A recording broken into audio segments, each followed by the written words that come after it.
पिछली वीडियो में हमने बात की कि विनी को पूरी ट्रैकिंग के बाद काफी सिक्योरिटी पार करने के बाद ब्लैक ब्रदरहुड के लीडर जॉनी के पास ले गया।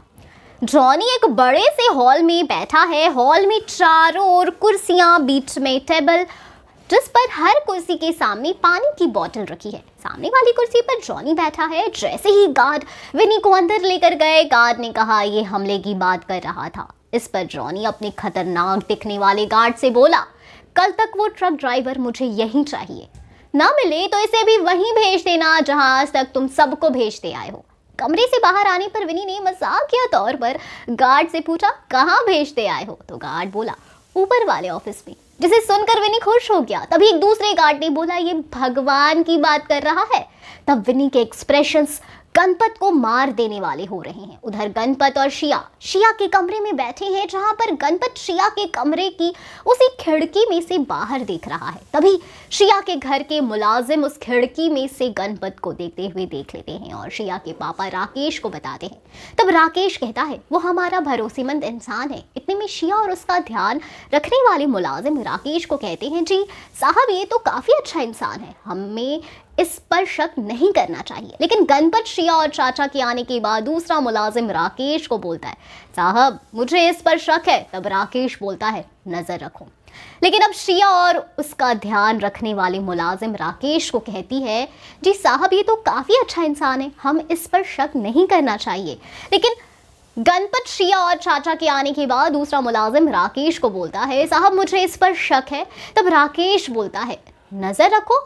अगले दिन विनी ट्रक ड्राइवर को लेकर ब्लैक ब्रदरहुड के ऑफिस में लेकर जाता है।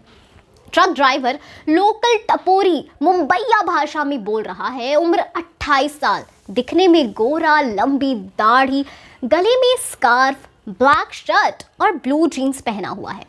उससे पूछने पर वो बताता है कि हाँ साहब, अपुन ने देखा था उसको, वो अपुन को पैसे दिया था उस ट्रक को वहां तक छोड़ने के लिए।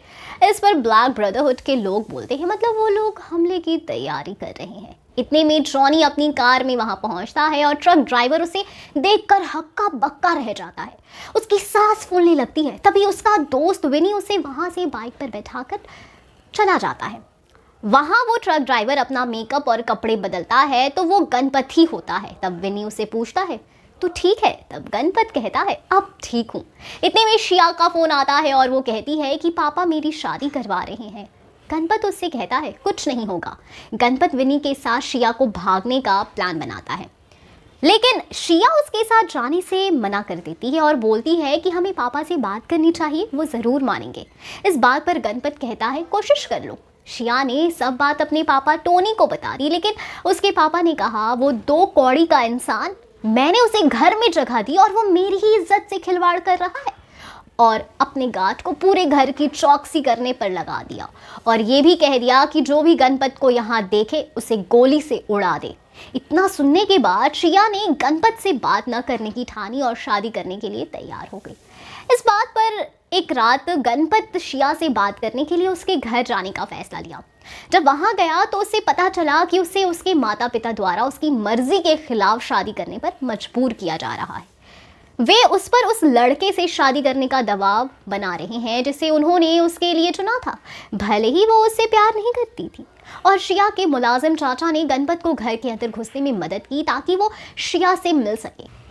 गणपत जानता है कि उसे शिया की मदद के लिए कुछ करना होगा। ये बिना किसी को देखे उसे घर से बाहर निकालने की योजना के बारे में सोचने लगा। वो जानता था कि यह आसान नहीं होगा, लेकिन वो उसे वहां से भगाने पर अड़ा हुआ है, जिसमें उसके मुलाजिम चाचा उसकी मदद करने को तैयार हो गए। उन्होंने गणपत को बताया कि कल रात को साहब एक ज़रूरी काम से बाहर जा रहे हैं, इसलिए घर पर बहुत कम ही लोग होंगे।